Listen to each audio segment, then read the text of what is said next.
एक बार फिर आप सभी को प्रभु यीशु मसीह के जीवित, पवित्र और सामर्थी नाम में जय मसीह की। धन्यवाद करते हैं प्रभु का कि उसने हमें एक और मौका दिया कि हम उसके भवन में आके उसके नाम से हम एक ये संगति करने पाए हैं। गिनती में हम थोड़े हो सकते हैं, लेकिन प्रभु अपने वादे के अनुसार हमारे बीच में उपस्थित है। जहाँ 2 या 3 मेरे नाम से इकट्ठा है, मैं उनके बीच में हाजिर हूँ। और वो हमारे बीच में हाजिर है, तभी हम उससे आत्मा और सच्चाई पाके उसकी आराधना स्तुति करने पाए हैं। अपने विनती, निवेदन, प्रार्थनाएं धन्यवाद के साथ उस तक पहुंचाने पाए हैं। और जबकि अब वचन पढ़ने और मनन करने का समय है, हमें प्रभु यीशु मसीह की आत्मा की बहुत आवश्यकता है, क्योंकि इसके बिना हम कुछ भी नहीं कर सकते हैं। अब जैसा हम सब जानते हैं, आज 10 तारीख हो गई है। पूरे 2 हफ्ते बाद जो है प्रभु यीशु मसीह का जन्म दिवस मनाना पूरी दुनिया जो है इसकी तैयारी कर रही है अपने अपने तरीकों से। कई लोग जो है प्रभु यीशु मसीह को भुला के संसारिक रूप में, संसारिक आनंद, संसारिक भोग विलास, संसारिक रीतियों से जो है इसकी तैयारी कर रहे हैं। और कुछ लोग जो है वो प्रभु यीशु मसीह को इस क्रिसमस में शामिल करके आत्मिक रीति से जो है वो तैयारी कर रहे हैं। इन दोनों में से हमारी तैयारी कौन सी होनी चाहिए, ये आज हमने वचन में से पढ़ा और उसके ऊपर हम मनन करेंगे कि हमें, जबकि अब क्रिसमस मनाना है, तो हमें एक मसीह जन को किस रीति से जो है व्यवहार करना है, किस रीति से जो है अपना जीवन व्यतीत करना है। हमने रोमियो की पुस्तक से पढ़ा, उसका 12 अध्याय 9 से लेकर 13 तक हम पढ़ेंगे। रोमियो की पत्री, उसका 12 अध्याय 9 से 13 तक, पेज नंबर 222। प्रेम निष्कपट हो, बुराई से घृणा करो, भलाई में लगे रहो। भाईचारे के प्रेम से एक दूसरे से स्नेह रखो, परस्पर आदर करने में एक दूसरे से बढ़ चलो। प्रयत्न करने में आलसी ना हो, आत्मिक उन्माद में भरे रहो। प्रभु की सेवा करते रहो, आशा में आनंदित रहो, कलेश में स्थिर रहो, प्रार्थना में नित्य लगे रहो। पवित्र लोगों को जो कुछ आवश्यक हो उसमें उनकी सहायता करो, पहुनाई करने में लगे रहो। आइए हम प्रार्थना करें। धन्यवाद पिता परमेश्वर, धन्यवाद करते हैं प्रभु एक बार फिर हम तेरी महान करुणा के लिए। उसी करुणा के तले पिता परमेश्वर हम यहाँ इकट्ठा हैं, ताकि पिता परमेश्वर तेरी वाणी को हम सुनने पाए।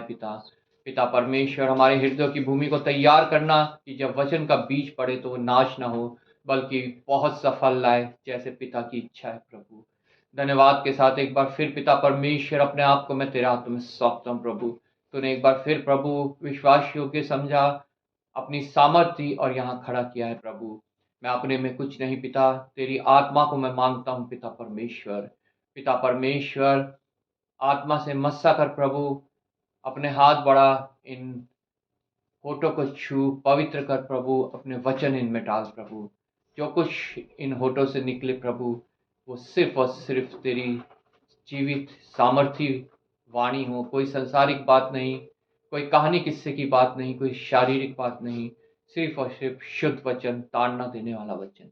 एक बार फिर आदर महिमा तुझे देते हुए प्रभु यीशु के नाम से मांगते हैं, आमीन आमीन। रोमियो की पत्री 12 अध्याय जब हम पढ़ते हैं तो ये कुछ हमें ऐसी बातें बताता है, सिखाता है, जो हमें एक मसीही होते हुए जीवन में ग्रहण करनी है। जीवन को उस रीति से हमें जीना है।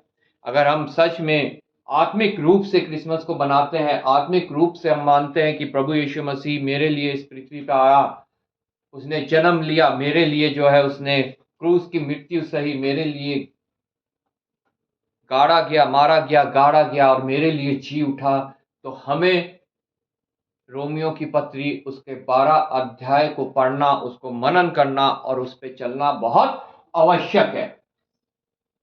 हम सब के लिए प्रभु यीशु मसीह का जन्म जो है एक प्रतिफल लेके आया है, एक विश्वास लेके आया है, एक आशीष लेके आया है। प्रत्येक मनुष्य के लिए, सिर्फ जितने हम यहाँ बैठे हैं हमारे लिए नहीं, प्रत्येक मनुष्य के लिए। किसी इंडिविजुअल कलीसिया के लिए नहीं, किसी इंडिविजुअल संस्था के लिए नहीं, मिशन के लिए नहीं, प्रत्येक मनुष्य जो इस पृथ्वी पे लिए है, प्रभु यीशु मसीह इस संसार में आया। लेकिन प्रभु का वचन कहता है अपनों ने उसे स्वीकार नहीं किया। हम इस 25 दिसंबर 2023 में जब हम क्रिसमस मनाते हैं तो हमें अपने आप को जांचना है, क्या ये बातें हमारे अंदर पाई जाती हैं। प्रभु का वचन 12:2 में कहता है कि तुम्हारे हृदय के बदलने से तुम्हारा चाल चलन भी बदलता जाए। इस संसार के सदृश ना बनो, परंतु तुम्हारे मन के नए हो जाने से तुम्हारा चाल चलन भी बदलता जाए, जिससे तुम परमेश्वर की भली और भावती और सिद्ध इच्छा अनुभव से मालूम कर सको। ये रेगुलर एक परपेचुअल जो है प्रोसेस है। तुम्हारा मन के बदलने से तुम्हारा चाल चलन भी बदलता जाए। हमारा मन कब बदला? हमने कब प्रभु यीशु मसीह को ग्रहण किया, तब से लेकर आज तक अगर हमारे अंदर वो ही बातें पाई जाती हैं, वैसा ही चाल चलन पाया जाता है जो उस समय होता था जब प्रभु यीशु मसीह को ग्रहण नहीं किया था, तो हम परमेश्वर के योग्य नहीं है। हमारा क्रिसमस मनाना जो है वो व्यर्थ है, वो संसारिक है, वो दिखावे का है, वो धोखे का है। तुम्हारे मन के नए हो जाने से तुम्हारा चाल चलन भी बदलता जाए। और जैसा कि अभी हमने पढ़ा, प्रेम निष्कपट हो। संसार का प्रेम जो है वो स्वार्थी है, वो कपट से भरा हुआ है, वो अपने फायदे के लिए है। हम किसी से प्रेम करते हैं अपने फायदे के लिए प्रेम करते हैं, कोई हमसे प्रेम करता है अपने फायदे के लिए प्रेम करता है। लेकिन प्रभु यीशु मसीह को जो ग्रहण कर लेता है वो प्रेम इसलिए करता है क्योंकि प्रभु यीशु मसीह ये सिखा के गया, ये बता के गया कि तुम एक दूसरे से प्रेम रखो। मैं तुम्हें एक नई आज्ञा दिए जाता हूं कि तुम एक दूसरे से प्रेम रखो, जो निष्कपट हो, जो स्वार्थी ना हो, जो अपने लाभ के लिए नहीं हो बल्कि दूसरे के लाभ के लिए हो। हालेलुया। आज क्रिसमस अगर हम मनाने जा रहे हैं तो हमें अपने आप को जांचना है, क्या मेरा प्रेम निष्कपट है, या मैं स्वार्थ के लिए ही चर्च में आता हूं, कलीसिया में आता हूं कि कलीसिया से मुझे कुछ मिलेगा, नौकरी मिल जाएगी, गिफ्ट मिल जाएगा, फायदा हो जाएगा शादी ब्याह मृत्यु में। या फिर मैं निष्कपट प्रेम रखता हूं, प्रभु यीशु मसीह जैसा हमें सिखा के क्या, परमेश्वर से निष्कपट प्रेम और सभी भाई बहनों से निष्कपट प्रेम। प्रेम निष्कपट हो, बुराई से घृणा करो। दूसरी बात, बुराई से घृणा करो। क्या हम जब बुराई को देखते हैं तो उससे हम घृणा करते हैं कि हम भी उसी बुराई में लग जाते हैं? एक दूसरे की शिकायत करना, एक दूसरे के बारे में भला बुरा कहना और नाना प्रकार की ऐसी बातें जो परमेश्वर के, प्रभु यीशु मसीह के विरोध की हैं। एक भेड़ चाल, दूसरों की बातों में आके जो है किसी मस्जिद, मंदिर, गुरुद्वारा, चर्च में चले जाना, कहीं भी जाके माथा टेक लेना, कितनी बुराइयां जो है हमारे अंदर भरी पड़ी हैं। लेकिन प्रभु का वचन कहता है बुराई से घृणा करो। गाली देना, चुगलखोरी करना, लुचपन करना, शारीरिक काम जितने जो हैं, प्रभु का वचन कहता है उनसे घृणा करो, बल्कि तुम्हारे अंदर आत्मा के फल नजर आने चाहिए। इस क्रिसमस हम अपने आप को जांचें और देखें और प्रभु से मांगे कि हमारे अंदर आत्मा के फलों को उत्पन्न करें। Praise Lord. भलाई में लगे रहो, लेकिन हम सिर्फ चाहते हैं अपनी भलाई, लेकिन प्रभु चाहता है हम दूसरों की भलाई में लगे रहें। धन दौलत नहीं है कोई बात नहीं, तब भी हम दूसरों की भलाई कर सकते हैं। सबसे बड़ी भलाई ये कि हम ये वचन को दूसरों तक पहुंचाएं। इससे बड़ी कोई भी भलाई नहीं है दूसरों के लिए। हम भलाई में लगे रहें। भाइयों के प्रेम से एक दूसरे से स्नेह रखो, भाईचारे के प्रेम से एक दूसरे से स्नेह रखो। दोबारा प्रेम तुम्हारा निष्कपट हो, तुम्हारा प्रेम भाईचारे का हो, कि जितने लोग हैं पृथ्वी पे वो सब मेरे भाई और बहन हैं। जितने कलीसिया में लोग हैं वो मेरे भाई और बहन हैं।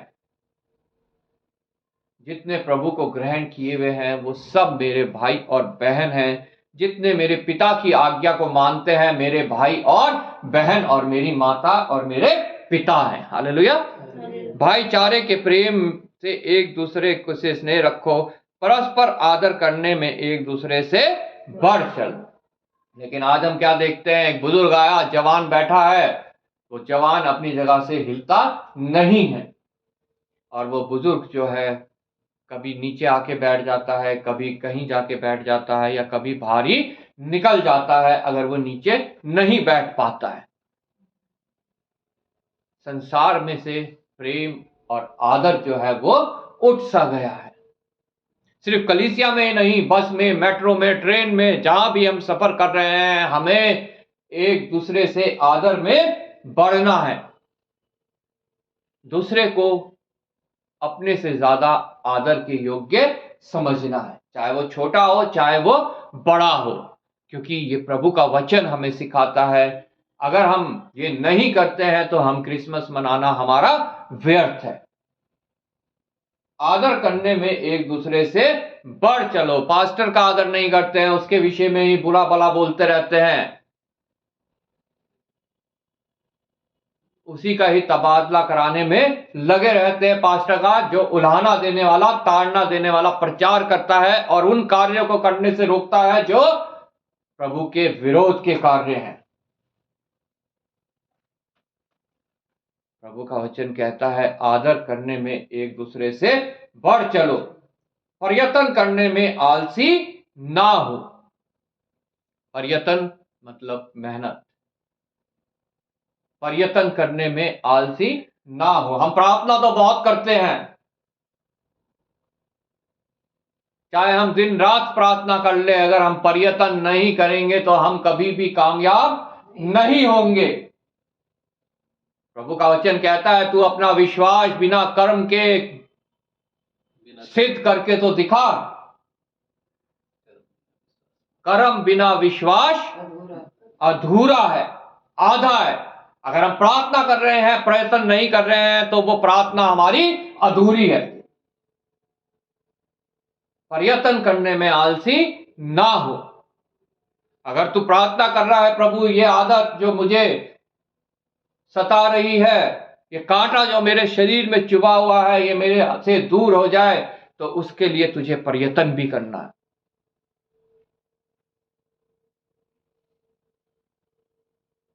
कोई पाप, उलझाने वाला पाप हमारे जीवन में है, हम प्रार्थना कर रहे हैं प्रभु इसको मुझसे दूर कर, तो उसके लिए हमें प्रयत्न भी करना है। कोई ऐसी बातें जो संसारिक है, शारीरिक है, दुनियावी है, हमें प्रभु के विरोध की लगती हैं और हम प्रार्थना कर रहे हैं उसे दूर करने के लिए, तो उसके लिए हमें प्रयत्न भी करना है। हम भूखे हैं, शारीरिक भूख है, पेट को रोटी की जरूरत है, हम प्रार्थना कर रहे हैं प्रभु रोटी दे, तो उसके लिए हमें प्रयत्न भी करना है। निश्चय प्रभु प्रावधान करने वाला, प्रोवाइड करने वाला परमेश्वर है, लेकिन उसके लिए प्रयत्न बहुत आवश्यक है। हम आत्मिक भूखे हैं, हमें प्रार्थना कर रहे हैं प्रभु मेरी आत्मा की भूख मिटा, तो उसके लिए हमें प्रयत्न भी करना है। हमें वचन पढ़ना है, मनन करना है, कलीसिया में जाना है, प्रेयर मीटिंग्स में जाना है। सिर्फ क्रिसमस और ईस्टर में नहीं, प्रत्येक रविवार, प्रत्येक फ्राइडे जब कॉटेज प्रेयर मीटिंग होती है, रविवार जब, संडे को जब कलीसिया लगती है।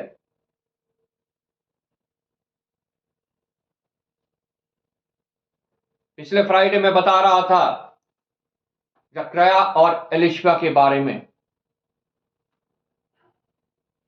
बूढ़े हो गए थे, और लिखा है एलिशबा, लूका रचित सुसमाचार उसके पहले अध्याय में, बांझ थी, अपाहिज, एक अपाहिजपन, लेकिन तब भी जो है वो परमेश्वर की सेवा करते थे, वो प्रार्थना करते थे, वो प्रयत्न करते थे। उनके विषय में लिखा है वो प्रभु की दृष्टि में निर्दोष थे, क्योंकि वो सिर्फ प्रार्थना नहीं करते थे, वो प्रभु के लिए प्रयत्न भी करते थे, उसकी सेवा भी करते थे।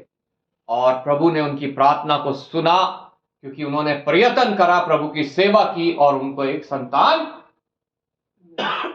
उत्पन्न हुई, जो प्रभु यीशु मसीह के पृथ्वी पे आने का रास्ता तैयार करने के लिए थी। जैसा लिखा है, उसका रास्ता तैयार करने के लिए, उसका मार्ग समतल करने के लिए तो यूहन्ना द बैप्टिस्ट इस दुनिया में आया। जब वो दूत जकरिया के पास आया, उसने उससे कहा, तेरी प्रार्थना सुनी गई, तेरी स्त्री से तेरे को एक पुत्र उत्पन्न होगा।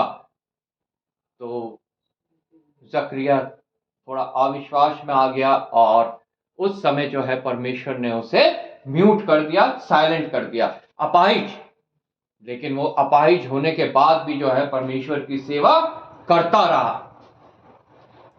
हमारे जीवन में भी बहुत सी ऐसी बातें होंगी जो हमें लगता होगा कि हम परमेश्वर की सेवा नहीं कर सकते हैं, लेकिन हम परमेश्वर की सेवा हर एक कमी में, हर एक घटी में, हर एक अपाहिज होने की दशा में भी हम परमेश्वर की सेवा कर सकते हैं, जैसे जकरिया ने की, और वो संतान उत्पन्न हुई, और जिसकी वजह से जो है प्रभु के आने का मार्ग तैयार हुआ। जिसने कहा, मन फिराओ, परमेश्वर का राज्य निकट है, प्रयत्न करने में आलसी ना हो, आत्मिक उन्माद में भरे रहो। आत्मिक उन्माद मतलब आत्मिक आनंद, संसारिक आनंद नहीं।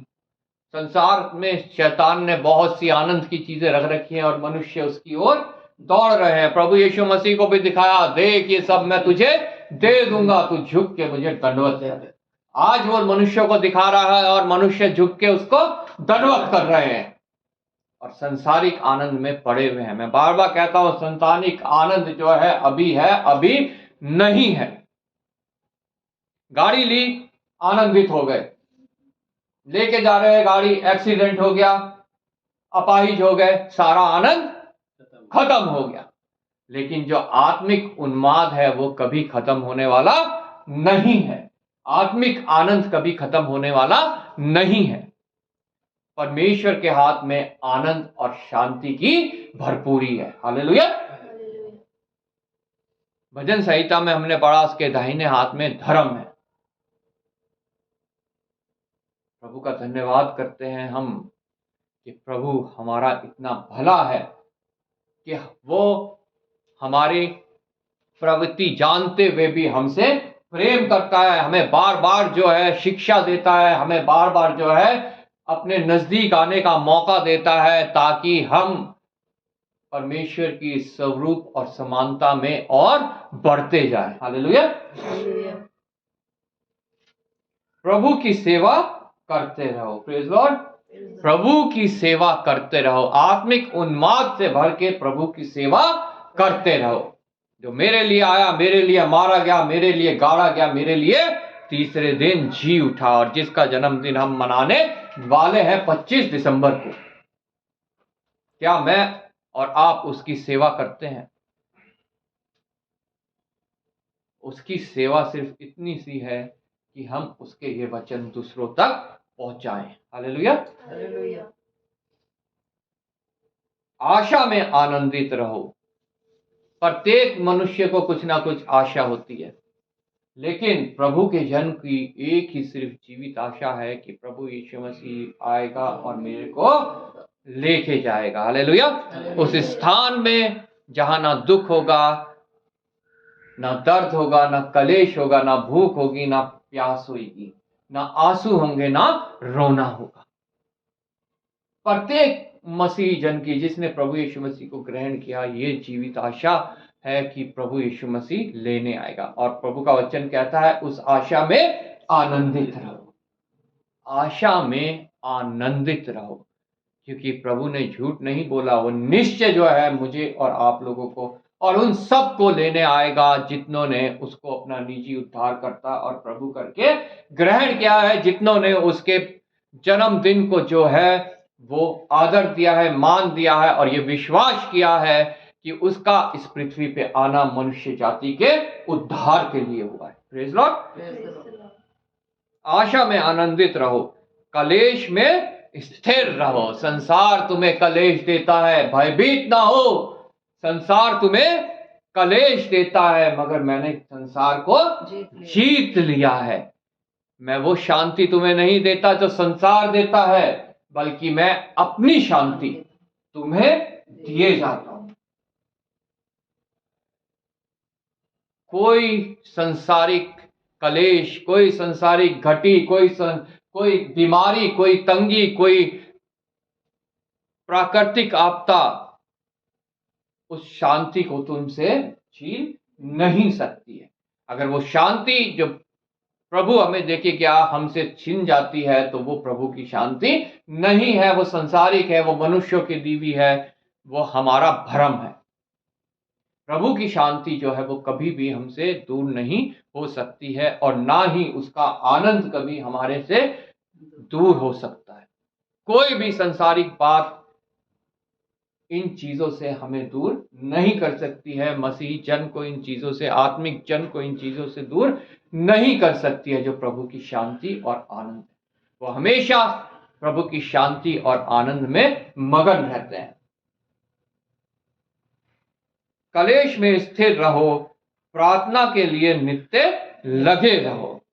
नित्य मतलब चलते फिरते, उठते बैठते, सोते, काम करते, खाते पीते, कुछ भी आप कर रहे हो, आपके हृदय में जो है वो प्रभु से बातचीत होनी बहुत आवश्यक है। प्रार्थना का क्या मतलब है? परमेश्वर से बातचीत करना, और वो बहुत आवश्यक है। और फिर जो 3 प्रार्थनाएं हैं वो तो हमारे लिए है ही, कलीसियाई प्रार्थना, पारिवारिक प्रार्थना और व्यक्तिगत प्रार्थना। प्रार्थना में लगे रहो, और पवित्र लोगों को जो कुछ आवश्यक हो उसमें उनकी सहायता करो, पहुनाई करने में लगे रहो। पवित्र लोगों को मतलब जो प्रभु यीशु मसीह को ग्रहण किए हुए हैं, जो हमारे संगी भाई बहन हैं, और जो हमारे दास हैं, सेवक हैं, जो प्रभु की सेवकाई में हैं, प्रत्येक जन जितनों ने प्रभु यीशु मसीह को अपना निजी उद्धारकर्ता करके ग्रहण कर लिया, निजी प्रभु करके ग्रहण कर लिया, जितनों ने प्रभु के बलिदान, उसके लहू पे विश्वास किया, वो सब पवित्र जन। प्रभु का वचन कहता है, पवित्र जन, पवित्र लोगों को जो कुछ आवश्यक हो उसमें उनकी सहायता करो, चाहे वो भौतिक चीज है, चाहे वो आत्मिक चीज है। हमें उनकी सहायता करनी बहुत आवश्यक है। पहनाई करने में लगे रहो। पहनाई करना मतलब आओ भगत करना, मेहमान नवाजी करना।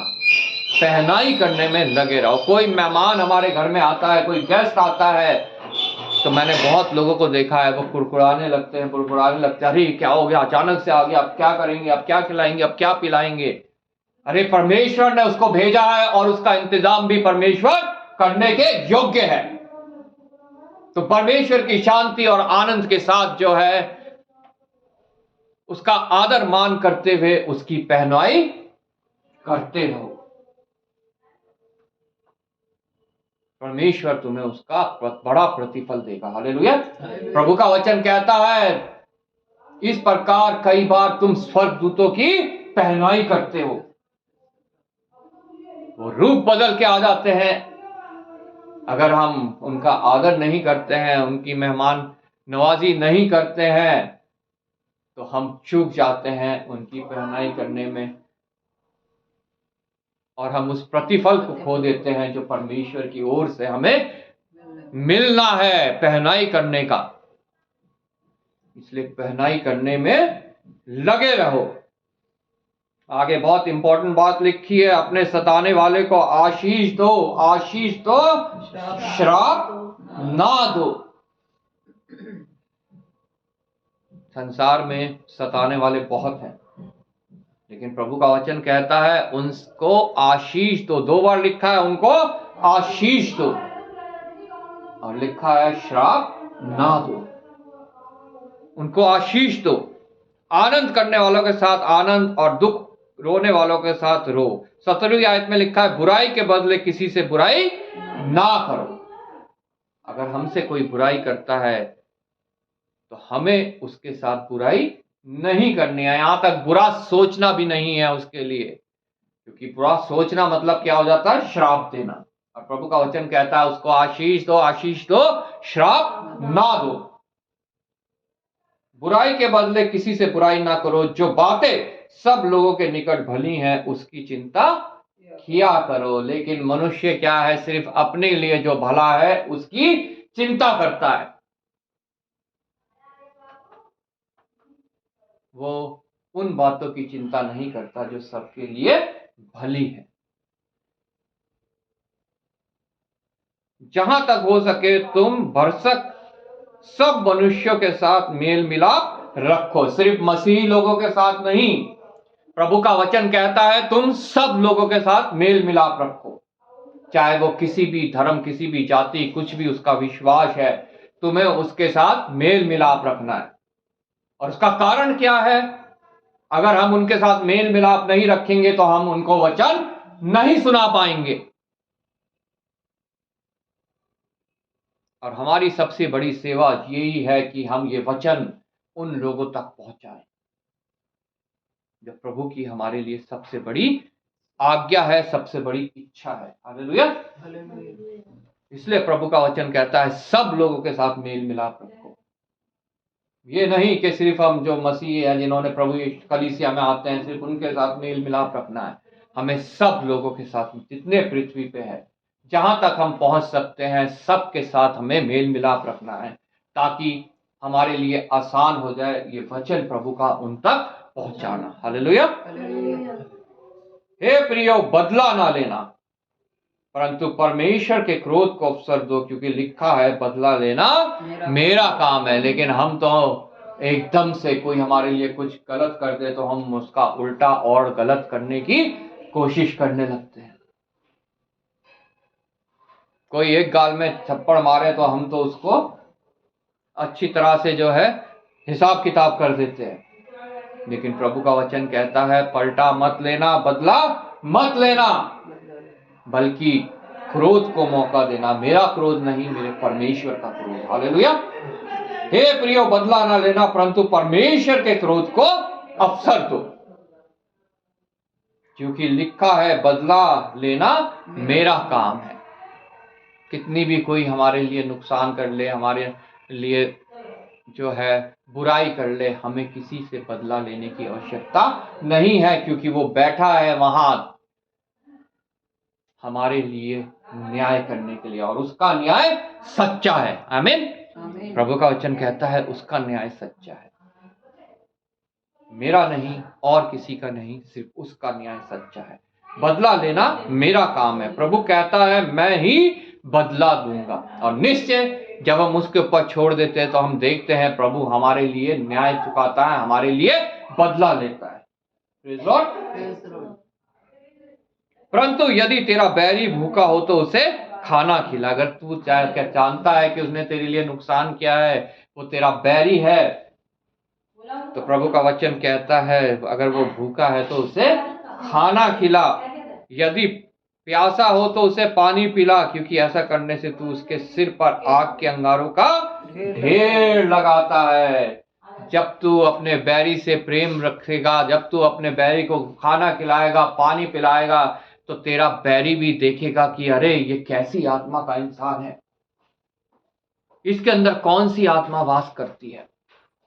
और जैसे जैसे तू उसके लिए भलाई करता जाएगा, वो अंगारों का ढेर उसके सर में ऊपर लगता जाएगा।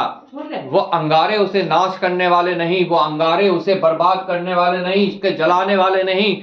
वो अंगारे हैं, वो अंगारे जो पवित्र आत्मा के अंगारे कहे जाते हैं, जो एक दिन उसके जीवन में कार्य करेंगे, हर बुराई को उसके जीवन से जला डालेंगे, और वो भी प्रभु यीशु मसीह के आगे घुटने टेकेगा। हालेलुया। ऐसा करने से तुम उसके सर पे अंगारों का ढेर लगाते हो, जो उसको भी छुटकारे का जरिया बनेंगे जो उसके लिए। 21 आयत में लिखा है, बुराई से ना हारो परंतु भलाई से बुराई को जीत लो। हालेलुया। बुराई से ना हारो, लेकिन मनुष्य बुराई से हार जाता है और खुद भी बुराई करने लगता है और खुद भी जो है वो परमेश्वर के जन्मदिन को, परमेश्वर के इस पृथ्वी पे आने को जो है वो व्यर्थ ठहराता है। इस क्रिसमस हम ये देखें, हम ये जांचें, हम ये जाने कि हम हर एक उस बात से जो परमेश्वर की विरोध की है अपने आप को दूर करें, प्रार्थना करें, प्रयत्न करें, प्रार्थना करें, प्रयत्न करें, और निश्चय प्रभु हमें कामयाब करेगा। प्रभु आपको इस वचन के द्वारा आशीष दे।